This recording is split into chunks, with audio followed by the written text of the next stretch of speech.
8월 29일 경제기관 보고서 읽는 시간입니다. 1. 주요 뉴스. 미국 무역대표부 3천억 달러의 중국산 수입품 대상 관세율 15% 인상 승인. 구체적으로 9월 1일과 12월 15일 휴대전화 단말기 등을 포함한 여타 품목의 추가 관세율을 15%로 인상. 이는 중국이 미국에서 수입하는 750억 달러 상당의 제품에 5에서 10% 관세율을 부과하는 것에 대한 조치. 미국 기업단체 트럼프 대통령에게 중국산 수입 제품 추가 관세 인상 연기 요청. 미국 볼튼 국가안전보좌관 중국의 불공정 무역은 위협 요소. 우크라이나 방문 중인 볼튼 보좌관은 위와 관련 우크라이나에 미치는 영향을 우려한다고 표명. 미국 리치몬드 연은 박힌 총재 7월 금리 인하 효과를 주시. 경제성장 전망을 둘러싼 움직임을 주시한다면서 연준이 7월 금리 인하와 동등한 추가 완화책을 시행할 필요성이 있는지에 대해 자신의 견해를 결정하지 못했다고 주장.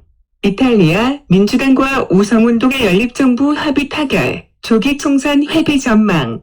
양당은 정책 조율이 필요하지만 국익을 위해 타협점을 근접하고 있다고 강조.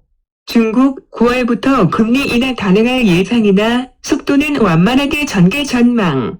시장에서는 지난주 발표된 금리 개혁이 주요 기준금리의 인하를 시사하는 내용이라고 판단.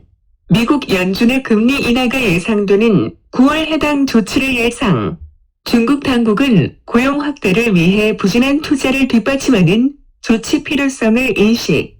그러나 큰 폭의 금리 인하는 부채 확대나 은행의 수익 축소로 이어져 금융 시스템 리스크를 높일 수 있다는 우려도 상존.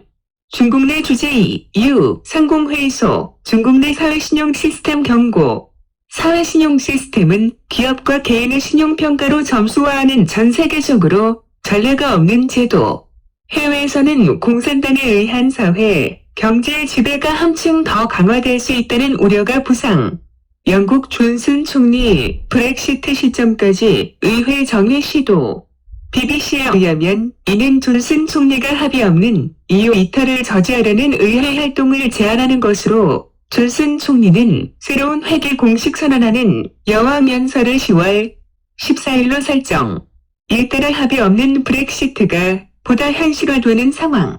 노동당을 비롯한 야당은 민주주의에 대한 위협이라고 비판하고 합의 없는 EU 이탈 저지 활동을 지속하겠다는 입장.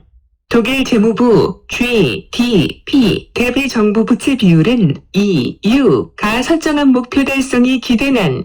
재무부 대변인은 최근의 경제 동향으로는 EU가 정한 GDP 대비 정부 부채 비율은 60%를 달성하기 어려워지고 있다고 언급. 이 국제금융시장 경기 하강 우려가 시장 심리를 좌우. 주가. 미국 다우 지수는 1.0% 상승, 유럽 스톡스 600 지수는 0.2% 하락.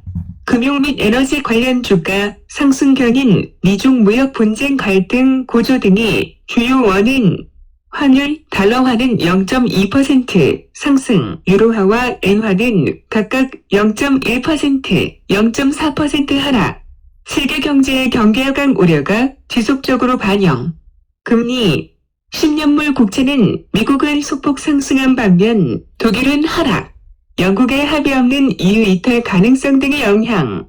3. 한국 가계부채 증가세 둔화로 리스크 감소. 8월 금통위 동결 우세. 가계부채 증가세 둔화로 금융 안정성과 관련한 우려가 다소 경감. 8월 금통위에서의 금리 동결 전망이 우세하나 일각에서는 경기 하방 리스크에 따른 인하 가능성도 제기.